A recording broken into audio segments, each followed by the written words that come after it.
حضرت انس بن مالک فرماتے ہیں کہ میرے چچا حضرت مالک بن نضر کسی وجہ سے غزوہ بدر میں شریک نہ ہو سکے۔ اس بات کا انہیں بڑا قلق تھا، بڑا افسوس تھا۔ رات کی تنہائیوں میں اللہ کے سامنے رویا کرتے تھے کہ اے مالک، میں بدر کے میدان میں مسلمانوں کے ساتھ شریک نہ ہو سکا، اپنی جوانی کے، اپنی بہادری کے اور اپنی شجاعت کے جوہر نہ دکھا سکا۔ مولا تو مجھے ایک موقع دے اور پھر میں بتاؤں گا۔ مدینے کی گلیوں میں پھرتے تھے اور زبان پر یہ لفظ ہوتے کہ اگر اللہ نے مجھے موقع دیا تو اللہ بھی عرشوں پہ دیکھے گا، اس کے حبیب بھی فرشوں پہ دیکھیں گے، ایمان والے لوگ بھی دیکھیں گے کہ اسلام نے مجھے شجاعت اور بہادری کا کیسا درس دیا ہے، اور اسلام کی شجاعت اور بہادری کے درس کو میں نے کیسے اپنایا ہے، میں مارکے میں کیسے بہادری کے کارنامے دکھاؤں گا۔ حکم الہی سے غزوہ احد پیش آ گیا۔ احد کے میدان میں حضرت مالک بن نضر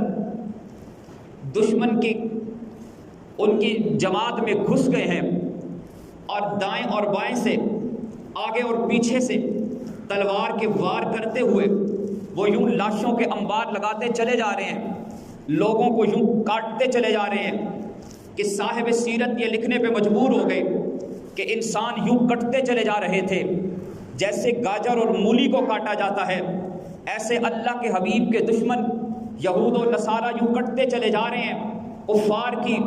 گردنیں اڑتی چلی جا رہی ہیں، اور مالک بن نضر آگے بڑھتے چلے جا رہے ہیں، اور بڑھتے ہوئے ایک مقام پر پہنچے،